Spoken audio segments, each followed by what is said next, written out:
બાર રાશિના જાતકો માટે આગામી 16 માર્ચથી 22 માર્ચ સુધીનું આ અઠવાડિયાનું ફળકથન કેવું રહેશે તેના વિશે તમામ માહિતી અને માર્ગદર્શન પૂરું પાડવા ન્યૂઝ 18 ગુજરાતીના સ્ટુડિયો પર ઉપસ્થિત છે બેજાન દારૂવાલાના પુત્ર, જાણીતા જ્યોતિષ અને સેલિબ્રિટી એસ્ટ્રોલોજર ચિરાગ બેજાન દારૂવાલા. ચિરાગભાઈ, આપનું હાર્દિક સ્વાગત છે જ્યોતિષ ચક્રમાં.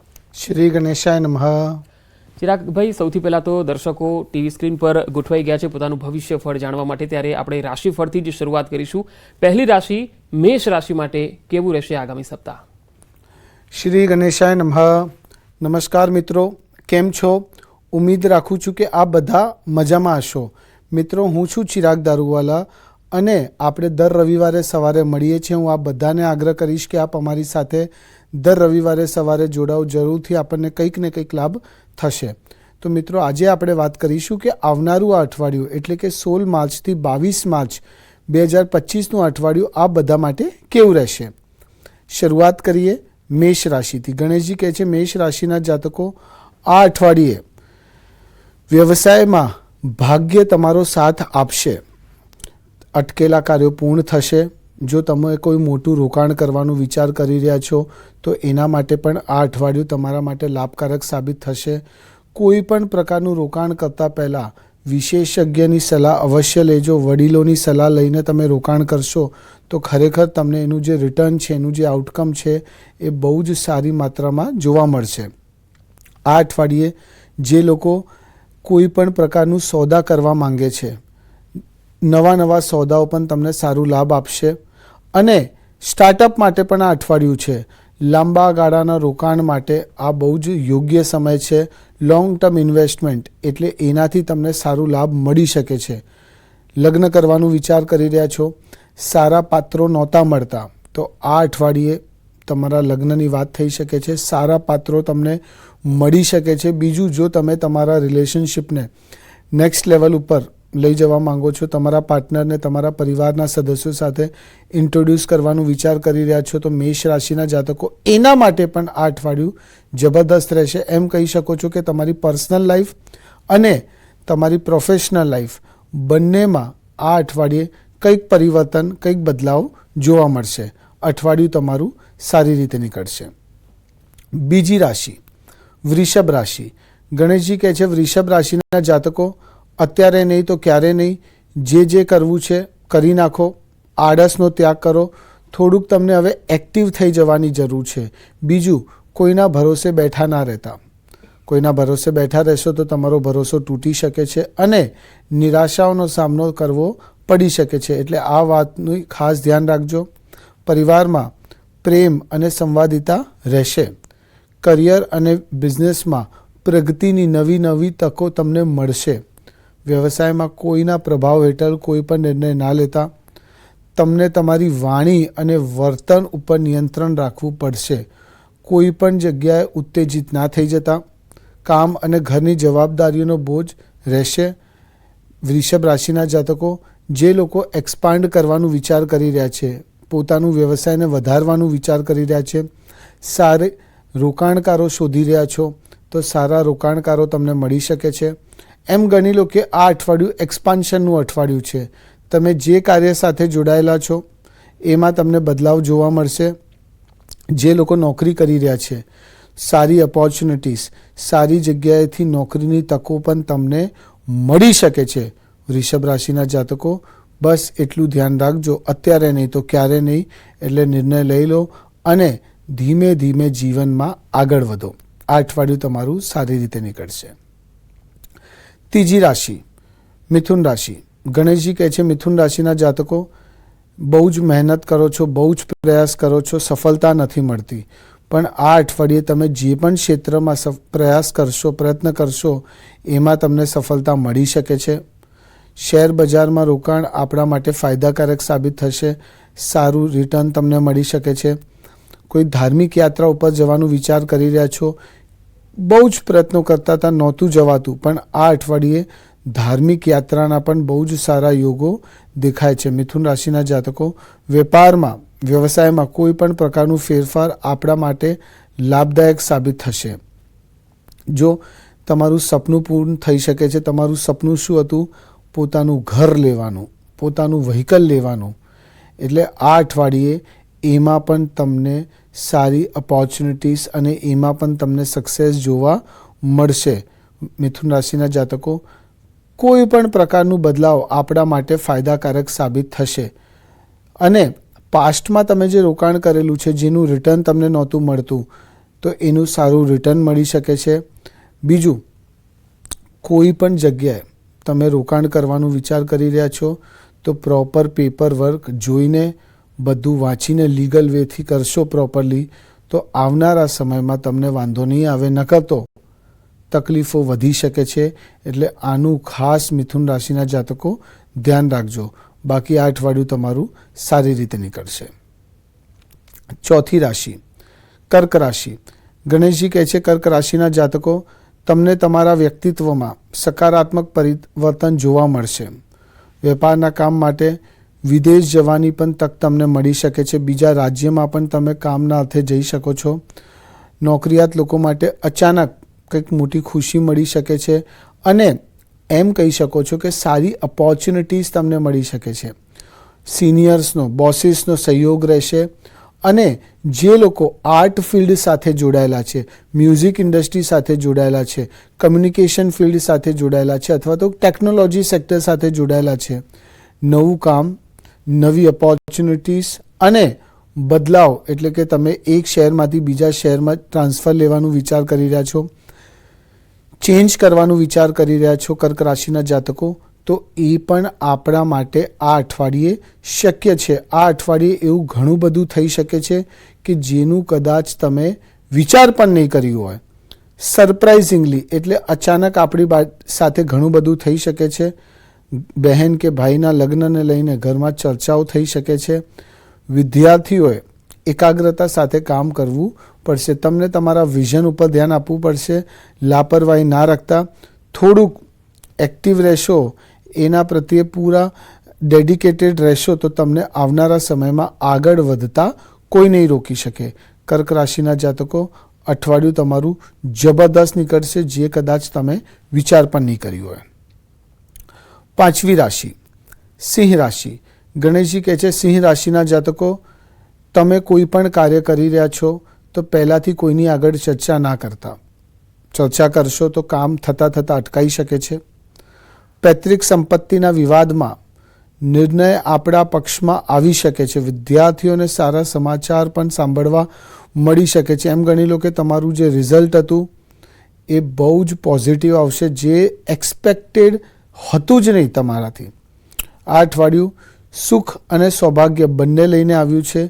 જમીન કે મકાન ખરીદવાની તમારી જે ઈચ્છાઓ હતી, એ ઈચ્છાઓ હવે તમને ધીમે ધીમે પૂર્ણ થતી દેખાશે. ખાલી તમને શું ધ્યાન રાખવાનું રહેશે? તમને તમારા સ્વાસ્થ્યનું ખાસ ધ્યાન રાખજો. લાપરવાહી ના રાખતા. કોઈ પણ પ્રકારની તકલીફ થતી હોય તો એનું તમે પ્રોપર ઇલાજ કરાવજો અને તરત ડૉક્ટરને કન્સલ્ટ કરજો. લાપરવાહી રાખશો તો નાની બીમારી, નાની તકલીફો મોટી થવામાં ટાઈમ નહીં લાગે. એટલે આ વસ્તુનું તો અચૂક તમને ધ્યાન રાખવાની આ અઠવાડિયે સિંહ રાશિના જાતકો જરૂર છે. બાકી બદલાવ આપણા માટે જરૂરી છે. એ બદલાવ તમારા જીવનમાં, તમારા પ્રોફેશનલ લાઈફમાં અને તમારી પર્સનલ લાઈફમાં બંનેમાં તમને જોવા મળશે. અઠવાડિયું તમારું સારી રીતે નીકળશે. છઠ્ઠી રાશિ, કન્યા રાશિ. ગણેશજી કહે છે, કન્યા રાશિના જાતકો, શુક્ર તમને ઘણું બધું આપી શકે છે, પણ કોઈના ભરોસે ના બેઠા રહેતા. પોતાના ઉપર ભરોસો રાખીને જો કાર્ય કરશો, ખરેખર મજા આવશે. જે લોકો કંઈક નવું ચાલુ કરવાનું વિચાર કરી રહ્યા છે, ભાગીદારીમાં પણ આપ કામ કરી શકો છો. આ અઠવાડિયું થોડીક અસ્થિરતા જેવું પણ રહી શકે છે, પણ તમને આળસનો ત્યાગ કરવાનું રહેશે. કોઈ સભ્ય સાથે માનસિક મતભેદના કારણે તણાવ થઈ શકે છે, એટલે થોડુંક ધ્યાન રાખવાની તમને જરૂર છે. ખર્ચ વધારે થઈ શકે છે, એટલે તમને એક બજેટ બનાવવાનું છે અને બજેટ ઉપર તમને ધીમે ધીમે આગળ વધવાનું છે.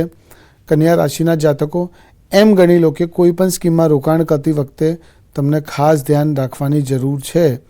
બસ એટલું છે કે પોતાના ઉપર ભરોસો રાખીને કાર્ય કરશો તો તમને આગળ વધતા કોઈ નહીં રોકી શકે.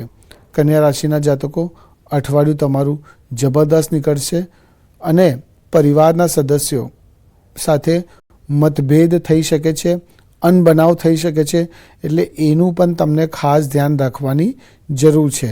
આ અઠવાડિયું કન્યા રાશિના જાતકો આપણા માટે સારું રહેશે, પોઝિટિવ રહેશે.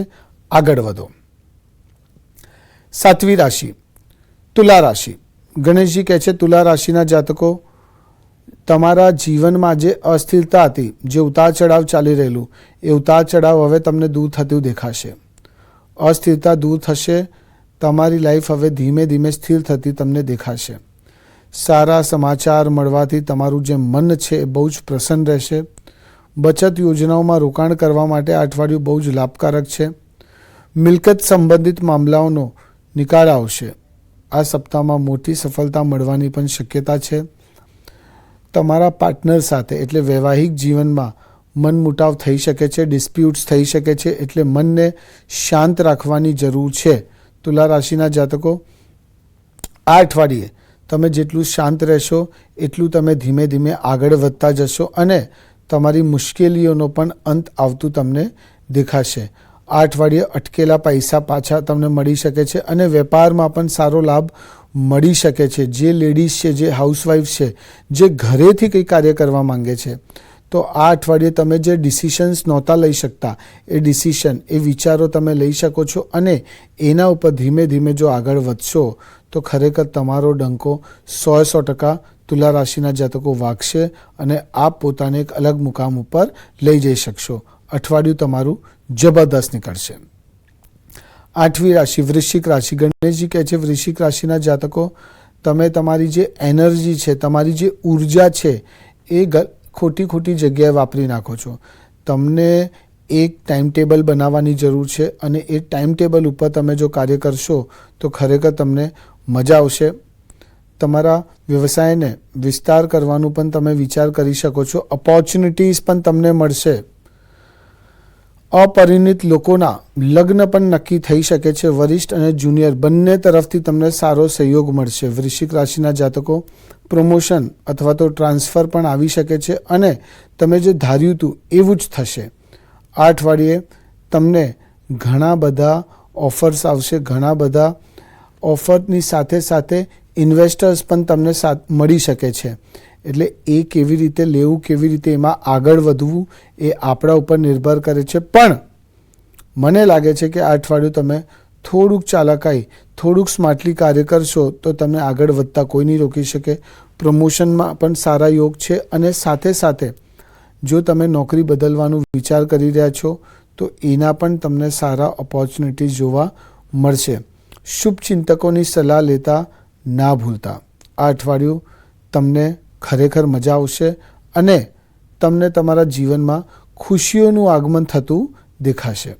અઠવાડિયું પોઝિટિવલી નીકળશે. 9મી રાશિ ધન રાશિ. ગણેશજી કહે છે ધન રાશિના જાતકો, જે લોકો ફાર્મા સેક્ટર સાથે જોડાયેલા છે, જે લોકો કપડાનું વેપાર કરી રહ્યા છે, જે લોકો કન્ઝ્યુમેબલ પ્રોડક્ટ્સ એટલે કે ખાવા પીવાની વસ્તુઓ સાથે જોડાયેલા છે, એ લોકોને નવા ક્લાયન્ટ્સ, નવા ઓર્ડર્સ મળી શકે છે અને સાથે સાથે તમારું જે કોઈ લીગલ ડિસ્પ્યુટ ચાલતું હતું તો એમાં સમાધાન થઈ શકે છે. કોર્ટ કેસ, પોલીસ કેસ તમારા ફેવરમાં આવી શકે છે. ધન રાશિના જાતકો, તમે કોઈ પણ કાર્યમાં સફળતાથી ખુશ રહેશો. તમારા જીવનમાં ખુશીઓનું આગમન તો થવાનું છે. ઓફિસમાં તમને સારી પ્રમોશનની તકો પણ મળી શકે છે. પૈસા કમાવાના નવા માધ્યમો મળશે. આવકના સ્ત્રોત વધશે. આ અઠવાડિયે કોઈ વ્યવસાય અથવા પ્રસંગ અર્થે તમને યાત્રા પણ કરવી પડી શકે છે. ધન રાશિના જાતકો, અઠવાડિયું તમારું સારી રીતે નીકળશે. હવે કોઈ પણ વસ્તુની, કોઈ પણ કાર્યની ચિંતા કરવાની જરૂર નથી. એમ ગણી લો કે સૂર્ય અને બુધ તમને એ બધું આપશે જે કદાચ તમે વિચાર્યું પણ નહીં હોય. પણ પાછું કહીશ કે વધારે લોડ ના લેતા, વધારે સ્ટ્રેસ લેવાની તમને જરૂર નથી. જેટલું હોઈ શકે નિસ્વાર્થ ભાવનાએ તમે કાર્ય કરશો, પછી તમે જુઓ કે તમને અચાનક એટલે કે સરપ્રાઇઝિંગલી કેટલું બધું મળે છે. આ અઠવાડિયું ધનરાશિના જાતકો આપણું છે. પોઝિટિવ થઈને જીવનમાં આગળ વધો.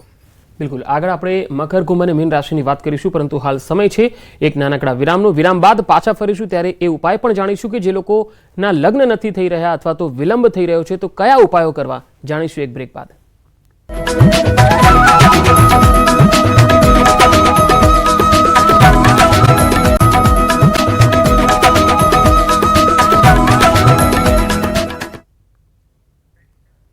બ્રેક બાદ ફરી એકવાર આપનું સ્વાગત છે જ્યોતિષ ચક્રમાં. હવે આપણે વાત કરીશું મકર રાશિની. ચિરાગભાઈ, મકર રાશિ માટે ખાસ શું છે સપ્તાહમાં? હવે આપણે આવીએ 10મી રાશિ ઉપર. મકર રાશિ ઉપર ગણેશજી કહે છે મકર રાશિના જાતકો, શનિ અને મંગળ તમને ઘણું બધું આપી શકે છે. એગ્રેસિવલી તમે કોઈ પણ કાર્ય કરશો, ઉત્તેજિત થઈને કાર્ય કરશો તો ખરેખર તમને બહુ જ મજા આવશે. તમે પોતાને એક અલગ મુકામ ઉપર લઈ જઈ શકો છો. ભાગીદારી લાભદાયક રહેશે અને નવી તકો ઉભરી આવશે. બિઝનેસ પાર્ટનર્સ તરફથી પણ સારો સહયોગ તમને મળશે. ઉચ્ચ શિક્ષણ માટે જે વિદ્યાર્થીઓ વિદેશ જવાનું વિચાર કરે છે એમને ઓપોર્ચ્યુનિટીઝ મળી શકે છે. એમ ગણી લો મકર રાશિના જાતકો, આ અઠવાડિયું આપણા માટે ભાગ્યશાળી રહેશે. ઘરના અટવાયેલા કાર્યોને પૂર્ણ કરવાનો બહુ જ યોગ્ય સમય છે. અને આ અઠવાડિયે જે લોકો પાછલા સમયથી બહુ જ મહેનત કરતા હતા, જેનું પરિણામ નહોતું મળતું, તો આ અઠવાડિયે એમનું પરિણામ મળી શકે છે. તમે મહેનત કરો છો પણ જ્યાં સુધી તમારું લક સાથ ના આપે, તમે કેટલું પણ પ્રયત્ન કરો તમને સફળતા નથી મળતી. તો તમારું જે લક છે એ આ અઠવાડિયે તમારું સાથ આપશે. અને 100% મહેનત કરો છો તો કદાચ તમને 150% પણ એનું પરિણામ મળી શકે. ખાલી 2 વસ્તુનું ખાસ ધ્યાન રાખવાનું રહેશે. કોઈના ઉપર ભરોસો ના કરતા. બીજું, એક્સપેક્ટેશન એટલે કોઈનાથી ઉમીદો ના રાખતા. આ 2 વસ્તુનું મકર રાશિના જાતકો તમને ખાસ ધ્યાન રાખવાની જરૂર છે. જો આટલું કરી નાખ્યું તો ખરેખર તમારો ડંકો વાગશે. તમે પોતાને એક અલગ જગ્યાએ, એક અલગ મુકામ ઉપર લઈ જઈ શકશો. શું કરી શકો છો? બુધવારના દિવસે વિષ્ણુ ભગવાનની આરાધના કરો અને ઓમ નમો ભગવતે વાસુદેવાય નમઃ 101 વખત આ મંત્રનો જાપ કરો. ખરેખર તમારા જીવનમાં આવી રહેલી બાધાઓ, અડચણો, તકલીફો ધીમે ધીમે કપાતી જશે અને તમે પોતાને એક અલગ મુકામ ઉપર લઈ જઈ શકશો. મકર રાશિના જાતકો, આ અઠવાડિયું તમારું જબરદસ્ત રહેશે. બિંદાસ થઈ જાઓ અને પોઝિટિવલી જીવનમાં આગળ વધો. 11મી રાશિ કુંભ રાશિ. ગણેશજી કહે છે કુંભ રાશિના જાતકો, આ અઠવાડિયે તમને સ્થિરતા જોવા મળશે. તમારા કાર્યમાં, વૈવાહિક જીવનમાં મનમુટાવ થઈ ગયેલું, ઝઘડાઓ થઈ ગયેલા, એ મનમુટાવ દૂર થઈ શકે છે. આપસી પ્રેમ વધી શકે છે. ભાગ્ય પણ તમારો સાથ આપશે. કુંભ રાશિના જાતકો, તમારા ધ્યેય પ્રત્યે સકારાત્મક અને સમર્પિત બનવાની તમને હવે જરૂર છે. ધાર્મિક કાર્ય કરવા માટે પણ આ અઠવાડિયું ભાગ્યશાળી રહેશે. વેપારમાં તમે જે પણ પ્રયાસ કરશો એમાં સારી સફળતા તમને મળશે. જે લોકો નોકરી કરી રહ્યા છે એમને સિનિયર્સ દ્વારા, બોસીસ દ્વારા સારા વખાણ પણ સાંભળવા મળી શકે છે. સમાજમાં તમારું માન સન્માન વધી શકે છે. લોકો તમારી વાત માનશે, લોકો તમને ફોલો કરશે. જે લોકો નોકરી છોડવાનું વિચાર કરી રહ્યા છે, કંઈક બીજા રાજ્યમાં કે બીજા શહેરમાં જઈને તમે નોકરી શોધવાનું વિચાર કરી રહ્યા છો, તો આ અઠવાડિયું એના માટે ઉત્તમ છે. આ અઠવાડિયું એના માટે યોગ્ય છે. અને કોઈ પણ પ્રકારનું બદલાવ તમારા કરિયરમાં, તમારા પ્રોફેશનલ લાઈફમાં, તમારી નોકરીમાં કે તમારા વ્યવસાયમાં કોઈ પણ પ્રકારનું તમે બદલાવ લાવવાનું વિચાર કરો છો તો કુંભ રાશિવાળો, એ આપણા માટે સારું રહેશે. એ બદલાવથી આપ ઘણા બધા આગળ વધશો અને ઘણા બધા પરિવર્તન તમને તમારા જીવનમાં, તમને તમારા કરિયરમાં અને વ્યવસાયમાં જોવા મળશે. આ અઠવાડિયું તમારું જે સ્ટ્રેસ લેવલ છે, જે એન્ઝાયટી લેવલ છે, એ ધીમે ધીમે ઓછું થશે અને તમે મેન્ટલી ફ્રી થશો. મેન્ટલી ફ્રી થશો એટલે તમે સારા ડિસિઝન લઈ શકો છો અને સારી જગ્યાએ પણ તમે જઈ શકો છો. આ અઠવાડિયું આપણા માટે જબરદસ્ત રહેશે. બિંદાસ થઈ જાઓ, એન્જોય કરો. હવે આપણે આવીએ અંતિમ રાશિ મીન રાશિ ઉપર. ગણેશજી કહે છે મીન રાશિના જાતકો, આ અઠવાડિયે તમારી કારકિર્દીમાં નવી ઊંચાઈઓ તમે પ્રાપ્ત કરશો. તમને ઉચ્ચ અધિકારીઓનો સારો સહયોગ પણ મળતો રહેશે. નાની બાબતોને નજરઅંદાજ કરવાની તમને જરૂર છે. ફક્ત તમારા લક્ષ્ય ઉપર ધ્યાન કેન્દ્રિત કરો. તમારું ફોકસ એક જ વસ્તુ ઉપર ધ્યાન આપો, તમને મજા આવશે. જે લોકો એક સાથે 2 વેપાર કે 3 વેપાર કે 4 કાર્ય કરવા માંગે છે એ શક્ય નથી. એટલે આ અઠવાડિયે તમે એક જ કાર્ય ઉપર ફોકસ આપો અને એની પાછળ પડી જાઓ. પછી જુઓ તમે કયા મુકામ ઉપર જઈ શકો છો. એમ કહી શકો છો કે પૈસા ટકે આવકના સ્ત્રોત વધશે અને પૈસા તકે ચાલી રહેલી તકલીફો, અડચણો ધીમે ધીમે તમને લાગશે કે રસ્તો શોધાઈ ગયો છે અને હવે એ તકલીફો નહીં પડે. ગવર્મેન્ટ ફિલ્ડમાં જે લોકો છે કે ગવર્મેન્ટ સાથે કાર્ય કરી રહ્યા છે, સારી ઓપોર્ચ્યુનિટી, સારા લાભ તમને, સારી તકો તમને મળી શકે છે. મીન રાશિના જાતકો એમ ગણી લો કે તમારું ધ્યાન ભટકાવતા નહીં. વડીલ સભ્યના સ્વાસ્થ્યને લઈને થોડુંક મન તમારું જે છે એ વિચલિત પણ થઈ શકે છે. એટલે આ બધી વસ્તુઓનું મીન રાશિના જાતકો જો આપ ધ્યાન રાખશો તો 100% તમારો ડંકો વાગશે અને તમને તમારા જીવનમાં આગળ વધતા કોઈ નહીં રોકી શકે. આ અઠવાડિયું તમારું જબરદસ્ત નીકળશે. હવે એક ખાસ સવાલ છે કે ઘણા બધા લોકો એવું કહેતા હોય છે કે લગ્ન વિલંબથી થઈ રહ્યા છે અથવા વાતચીત ચાલી રહી છે પરંતુ આગળ નથી વધી રહી અથવા ક્યાંક ગ્રહોની નડતર છે. તો ક્યાંક ને ક્યાંક લગ્નમાં વિલંબ થવું અને તેના શું ઉપાય હોઈ શકે? વિલંબ થવાનું શું કારણ હોઈ શકે? જો એ તમારી કુંડલી પ્રમાણે કે કયા ગ્રહો કયા ઘરમાં બેઠેલા છે એ બહુ જ અગત્ય છે. કઈ મહાદશા ચાલે છે, કઈ અંતરદશા ચાલે છે એ પણ બહુ અગત્ય છે. એટલે એક તો તમારી કુંડલીને ડિટેલમાં વિશ્લેષણ કરો, પછી તમને ખબર પડે. બીજું, જો લગ્નમાં અડચણો આવી રહેલી છે તો સૌથી પહેલાં તમે સોમવારના દિવસથી શિવજી ભગવાનના આરાધના કરો અને 16 સોમવારનો ફાસ્ટ કરો. છોકરા હોય કે છોકરીઓ બંને આ કરી શકે છે. અને શિવલિંગ ઉપર એક લોટામાં પાણી, થોડાક ચાવલ, દાળ અને હની તમે ચડાવો. એનાથી તમને તમારા જીવનમાં, પર્સનલ લાઈફમાં કે વિવાહ થઈ ગયા છે, વૈવાહિક જીવનમાં પણ તકલીફો આવી રહેલી હોય તો એ ધીમે ધીમે તમને દૂર થતી દેખાશે અને તમે પોતાને એક અલગ મુકામ ઉપર જોઈ શકશો. બિલકુલ. હવે સમયનો અભાવ છે એટલે આજની ચર્ચાને આપણે અહીંયા જ સમાપ્ત કરવી પડશે. ચિરાગભાઈ, આપ અમારા કાર્યક્રમમાં આવ્યા, ખૂબ ખૂબ આભાર. શ્રી ગણેશાય નમઃ. તો દર્શક મિત્રો, જ્યોતિષ ચક્ર કાર્યક્રમમાં અત્યારે આટલું જ. રજા આપશો. નમસ્કાર.